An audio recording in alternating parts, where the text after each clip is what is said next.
High.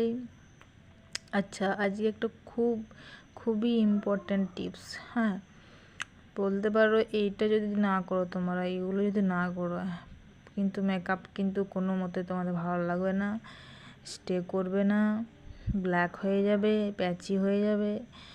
কিভাবে তোমরা মেকআপের মানে ফাউন্ডেশনের আগে তোমরা স্কিনটাকে তৈরি করবে, স্কিনটাকে তৈরি করা খুবই দরকার।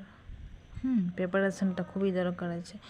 সেই স্টেপ বাই স্টেপ যারা তোমরা জানো না কীভাবে করতে হবে, তাদেরকে জন্য টিপস দিচ্ছি। তো চলো শুরু করি। তো ফার্স্ট খুব ভালোভাবে স্কিনটাকে ক্লিন করে নিতে হবে। এটা ওয়েট উইপস থাকতে হবে, তার কিছু মানে না। তোমাদের কাছে ফেস ওয়াশ যদি থাকে, ফেস ওয়াশ দিয়ে ভালোভাবে ক্লিন করে নেবে স্কিনটাকে। তারপরে হচ্ছে টোনার। এই টোনারটা আমি ইউজ করি, তাই এটা দেখাচ্ছি। টোনারটা লাগিয়ে নেবে।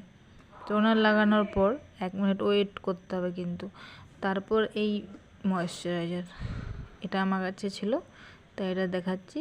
পন্ডস লাইট জেল ময়েশ্চারাইজার, এটা ময়েশ্চারাইজার লাগিয়ে নেবে। তারপর আবার 1 মিনিট ওয়েট করতে হবে। 1 মিনিট 1 থেকে 2 মিনিট তো ওয়েট করতেই হবে। তারপর হলো প্রাইমার। এটা একটু দাম আছে, কস্টলি এটা, কিন্তু তোমরা কম দামের মধ্যে ভালো প্রাইমার পেয়ে যাবে।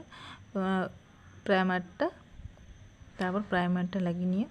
তারপরের স্টেপগুলো আমি জানাবো। যারা একদমই সেলফ মেকআপ করতে পারো না, তাদের জন্য টিপ এটা দিলাম।